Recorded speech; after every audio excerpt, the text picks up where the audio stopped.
ಏನಿಸ್ತು ಹೊರಗಡೆ ಬಂದ್ಮೇಲೆ ರಕ್ಷಿತಾಗಿ ಇಷ್ಟೊಂದು ಸಪೋರ್ಟ್ ಸಿಗ್ತಿರೋದು, ಜೊತೆಗೆ ಅಶ್ವಿನಿ ಮತ್ತೆ ಜಾಹ್ನವಿ ಅಂತ ಅಂದ್ರೆ ಇಡೀ ಕರ್ನಾಟಕ ದ್ವೇಷ ಮಾಡ್ತಿದೆ ಅವ್ರನ್ನ ಇವತ್ತು, ಫಸ್ಟ್ ಆಚೆ ಕಳಿಸಿ ಅಂತ ಅಂತಿದ್ದಾರೆ. ಸೊ ಆ ಒಂದು ಹೇಟ್ರೆಡ್ನೆಸ್ ನೋಡಿದಾಗ ಏನನ್ನಿಸ್ತು? ಅಶ್ವಿನಿ ಅವ್ರ ಮೇಲೆ ಏನೋ ಗೊತ್ತಿಲ್ಲ, ಫಸ್ಟ್ ಡೇ ಇಂದ ಕನೆಕ್ಟಿವಿಟಿ ಬೆಳೆದಿಲ್ಲ. ಆದ್ರೆ ಸೀನಿಯರ್ ಅನ್ನೋ ಒಂದು ರೆಸ್ಪೆಕ್ಟ್ ಇರುತ್ತೆ.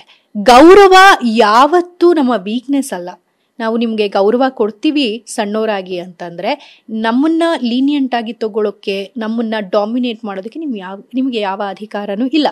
ನಾನು ಒಂದು ರೈಟ್ ಆಪರ್ಚುನಿಟಿಗೋಸ್ಕರ ಕಾಯ್ತಿದ್ದೆ. ಅಂದ್ರೆ ಸುಮ್ಮನೆ ಕಾಲ್ ಕಿರ್ಕೊಂಡು ಜಗಳಕ್ಕೆ ಹೋಗೋಕ್ಕಾಗಲ್ಲ. ಬಿಗ್ ಬಾಸ್ ಮನೆಯಲ್ಲಿ ಆಪರ್ಚುನಿಟಿಗಳು ಬರ್ತಾನೆ ಇರುತ್ತೆ, ಖಂಡಿತವಾಗ್ಲೂ ಸಿಗುತ್ತೆ.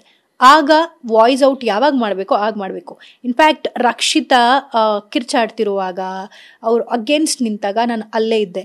ಆಗ ಹೋಗಿದ್ದು ಕೂಡ ಯಾರೋ ಈ ಥರ ಗೆಜ್ಜೆ ಶಬ್ದ ಮಾಡ್ತಿದ್ದಾರೆ, ಅದರಿಂದ ಸ್ಲೀಪ್ ಡಿಸ್ಟರ್ಬೆನ್ಸ್ ಆಗ್ತಿದೆ, ಮಾಸ್ ಎವಿಕ್ಷನ್ ಇದೆ, ಯಾಕಿದಲ್ಲ ಅಂತ ಕೇಳೋಕೆ ಹೋಗಿದ್ದು. ಆ ವಿಚಾರದ ಬಗ್ಗೆನೇ ಡಿಸ್ಕಷನ್ ನಡೀತಿತ್ತು. ಇಮಿಡಿಯೇಟ್ಲಿ ರಕ್ಷಿತಾ ಬಂದರು, ಜಾಹ್ನವಿ ನಾಮಿನೇಷನ್ ವಿಚಾರ ತೆಗೆದ್ರು. ಅದು ಒಂದು ಜಗಳ ಆಗಿ ಪರಿವರ್ತನೆ ಆಯಿತು. ಹಾನೆಸ್ಟ್ಲಿ ಹೇಳ, ಅವರಿಗೆ ರಕ್ಷಿತಾ ಅವ್ರಿಗೆ ಬಂದು ಯಾರಾದರೂ ಸಪೋರ್ಟ್ ಮಾಡಿದಿದ್ರೆ ಒಂದು ಸಪೋರ್ಟ್ ಸಿಸ್ಟಮ್ ಖಂಡಿತ ಬೆಳೆದಿರೋದು. ಆದರೆ ಅವ್ರ ಇಂಡಿವಿಜುವಾಲಿಟಿ ಕಡಿಮೆ ಆಗಿರೋದು. ಅವ್ರಿಗೋಸ್ಕರ ನಿಂತರು, ಅವರು ಇಂಡಿವಿಜುವಲ್ ಆಗಿ ಮಾತಾಡಿದ್ರು, ಏನು ಭಯ ಇಲ್ಲದೆ ಮಾತಾಡಿದ್ರು. Where she stand stronger than these two ladies. ಅವರಿಬ್ಬರಿದ್ರು, ಇವರೊಬ್ಬರೇ ಇದ್ರು. ಯಾರು ಸ್ಟ್ರಾಂಗು? ರಕ್ಷಿತಾನೇ ಸ್ಟ್ರಾಂಗು. ಇಂಡಿವಿಜುವಲ್ ಆಗಿ ರಕ್ಷಿತಾ ಅವ್ರು ಆಟ ಆಡ್ತಿದ್ದಾರೆ ಅಂತ ಕುಗ್ಸೋಕೆ ಅವ್ರನ್ನ ಈ ತರ ಎಲ್ಲ ಒಂದು ಕತೆ ಕಟ್ಟಿದ್ರ ಅಂತ ಅನಿಸುತ್ತೆ. ಯಾಕಂದ್ರೆ ಮನಸ್ಥಿತಿ ಮತ್ತೆ ಈ ತರ ಮಾಡೋದ್ರಿಂದ ಒಂದ್ ಸ್ವಲ್ಪ ಕುಗ್ತಾಳೆ, ನಾವು ಹೇಳಿದ್ ಕೇಳ್ತಾರೆ ಅಂತ. ಯಾಕಂದ್ರೆ ಫಸ್ಟ್ ಚೆನ್ನಾಗಿದ್ರು ಅವರೆಲ್ಲರೂ ಕೂಡ. ಸೊ ಬರ್ತಾ ಬರ್ತಾ ಅದೇನಾಯ್ತು ಅಂತ ಗೊತ್ತಿಲ್ಲ, ಫುಲ್ ಕಟ್ ಆಫ್ ಆಗೋಯ್ತು, ಮತ್ತೆ ಟಾರ್ಗೆಟ್ ಮಾಡೋದಕ್ಕೆ ಸ್ಟಾರ್ಟ್ ಮಾಡಿದ್ರು. ಸೊ ಆಕ್ಚುಲಿ ಏನಾಯ್ತು ಅಂತ ಎಲ್ಲವೂ ಚೆನ್ನಾಗಿತ್ತು ಅವ್ರ ನಡುವೆ. ಸೊ ಇದಕ್ಕಿದ್ದಾಗೆ ಅಫ್ಕೋರ್ಸ್ ಒಂದ್ಸರಿ ಧನುಷ್ ಕಾಕಿ ಅಂತ ಹೇಳ್ತಾರೆ, ಯಾರು ಅಶ್ವಿನಿ ಅವರು ಮೂಟೆನ ತಗೊಂಡೋಗಿ. ರಕ್ಷಿತಾ ಅವರು ಕೇಳೋದಿಲ್ಲ ಆ ಮಾತನ್ನ, ಅವ್ರು ತಗೊಂಡ್ ಬಂದು ಬೇರೆ ಯಾರಿಗೋ ಹಾಕ್ತಾರೆ. ಸೊ ಅಲ್ಲಿಂದ ಸ್ಟಾರ್ಟ್ ಆಯ್ತು ಅಂತ ನಾನು ಅನ್ಕೊಳ್ತೀನಿ. ಇಲ್ಲಿ ಏನಾಗ್ತಿದೆ ಅಂದ್ರೆ ಸುಧಿ ಅವರಾಗಿರ್ಬೋದು, ಅಶ್ವಿನಿ ಅವರಾಗಿರ್ಬೋದು, ಅವರಿಗೆ ತುಂಬಾ ಭಯ ಇದೆ. ನೋಡೋದಕ್ಕೆ ಡಾಮಿನೇಟಿವ್ ಅಂತ ಅನ್ನಿಸ್ಬಹುದು, ಆದರೆ ಅವರ ಕೆಲವೊಂದು ವೀಕ್ನೆಸಸ್ ಅವರಿಗೆ ತುಂಬ ಚೆನ್ನಾಗಿ ಗೊತ್ತಿದೆ. ಅವ್ರಿಗಿಂತ ಸ್ಟ್ರಾಂಗ್ ಕಂಟೆಸ್ಟೆಂಟ್ಸ್ ಮನೇಲಿದ್ದಾರೆ ಅನ್ನೋ ಅರಿವು ಕೂಡ ಅವ್ರಿಗಿದೆ.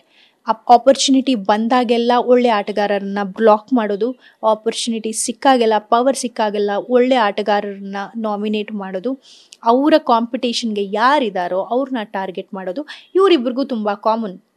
ಇವ್ರಿಗೆ ಫೇರ್ ಗೇಮ್ ಆಡೋದು, ಸ್ಪೋರ್ಟಿವ್ ನೇಚರ್ ಏನೂ ಇಲ್ಲ. ಪರ್ಸ್ನಲಿ ತಗೋಬೇಡಿ ಅಂತಾರೆ, ತುಂಬ ಪರ್ಸ್ನಲ್ ಆಗಿ ಹೋಗ್ತಾರೆ. ಅದು ಅವ್ರ ಗುಣ.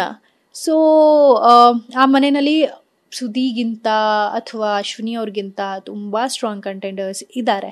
ಇವರು ಒಬ್ಬೊಬ್ಬರನ್ನೇ ಟಾರ್ಗೆಟ್ ಮಾಡಿ ತುಂಬ ಡೌನ್ ಮಾಡೋದಕ್ಕೆ ಪ್ರಯತ್ನ ಪಡ್ತಾರೆ. ಧನು ವಿಚಾರದಲ್ಲೂ ಅದೇ ಆಯಿತು. ರಕ್ಷಿತನ್ ವಿಚಾರದಲ್ಲಿ ರಕ್ಷಿತಾ ಅವರು ಅವ್ರೇನು ಗೊತ್ತಾ, ಅವರು ತುಂಬ ರಾಗ್ ಆಡ್ತಿದ್ದಾರೆ. ಅಂದರೆ ಏನು ಪಾಲಿಶ್ಡ್ ಇಲ್ಲದೆ, ಕ್ಯಾಲ್ಕುಲೇಷನ್ ಇಲ್ಲದೆ ಅವ್ರ ಜೊತೆ ಫ್ರೆಂಡ್ಶಿಪ್ ಮಾಡಬೇಕು, ಇವ್ರು ನಂಗೆ ಅಡ್ವಾಂಟೇಜ್ ಅಂತ ಯೋಚಿಸ್ದೆ. ಅವ್ರು ಹೇಗಿದ್ದಾರೋ ಹಾಗೆ ಇದ್ದಾರೆ. ಕ್ಯಾಮ್ರಾ ಹತ್ರ ಹೋಗ್ತಾರೆ, ಮಾತಾಡ್ತಾರೆ, ಅವ್ರಿಗೆ ಯಾರು ಇಷ್ಟನೋ ಅವ್ರ ಹತ್ರ ಮಾತಾಡ್ತಾರೆ. ಎಲ್ಲರ ಹತ್ರ ಅಡುಗೆ ಮಾಡೋಕೆ ಇಷ್ಟ ಅವರಿಗೆ, ಎಲ್ರಿಗೂ ಅಡುಗೆ ಮಾಡಿಕೊಡ್ತಾರೆ. ಅದು ಏನು ಭಯ ಇತ್ತು ಅಂದರೆ ನಮಗೆ ಇಷ್ಟೇ ಸಾಮಗ್ರಿಗಳನ್ನು ಸಿಗತ್ತೆ, ಅವರು ಮನಸ್ಸಿಂದ ಮಾಡ್ತಾರೆ. ಅವ್ರಿಗೆ ಲಿಮಿಟಾಗಿ ಮಾಡೋದಕ್ಕೆ ಬರಲ್ಲ. ಅದೊಂದು ವಿಚಾರ ಬಿಟ್ಟರೆ ರಕ್ಷಿತಾ ಅವ್ರ ಪಾಡಿಗೆ ಅವರು ಒಂದು ಫ್ಯಾಂಟಸಿ ವರ್ಡಲ್ಲಿ ಒಂದು ಚಿಕ್ಕ ಹುಡುಗಿ ಬಂದು, ಅಂದರೆ ಅವ್ರು ಚಿಕ್ಕ ಹುಡುಗಿ ಅಲ್ಲ, ಅಂದರೆ ನಾನು ಒಂದು ಜಸ್ಟ್ ಕಥೆ ಕಟ್ಟೋದಕ್ಕೆ ಹೇಳ್ತಿದ್ದೀನಿ ಅಷ್ಟೇ, ಆಟ ಆಡಿಕೊಂಡು ಆರಾಮಾಗಿ ಕೇರ್ ಫ್ರೀ ಆಗಿದ್ರಲ್ಲ ಹಾಗಿದ್ರು ರಕ್ಷಿತಾ. ಇದ್ದ ಟೈಮಲ್ಲಿ ಅಶ್ವಿನಿ ಅವ್ರಿಗೇನು ಅನಿಸ್ಲಿಲ್ಲ. ಯಾವಾಗ ಇವರು ಇಂಡಿವಿಜುವಲ್ ಡಿಸಿಷನ್ಸ್ನ ತಗೊಳ್ಳೋದಕ್ಕೆ ಶುರು ಮಾಡಿದ್ರು, ಅಶ್ವಿನಿ ಅವರ ಮಾತು ಕೇಳದೇ ಇದ್ರು. ಆ್ಯಂಡ್ ನಾಗವಲ್ಲಿ ಸಾಂಗ್ ಹಾಡಿದ್ದು ಏನೋ ಇನ್ಸಿಡೆಂಟ್ನ ವಿಟ್ನೆಸ್ ಮಾಡಿದ್ರು. ಸರಿ ಸಿಕ್ಕಿದೆಯಲ್ಲ ಕಲ್ಲು ಹಾಕೋಣ ಅಂತ ಹಾಕಿದ್ರು. ಅದು ದೊಡ್ಡ ಬಂಡೆ ಆಗಿ ಅವ್ರ ತಲೆ ಮೇಲೆ ಬಂದ್ಬಿಟ್ಟಿದೆ ಅಷ್ಟೇ.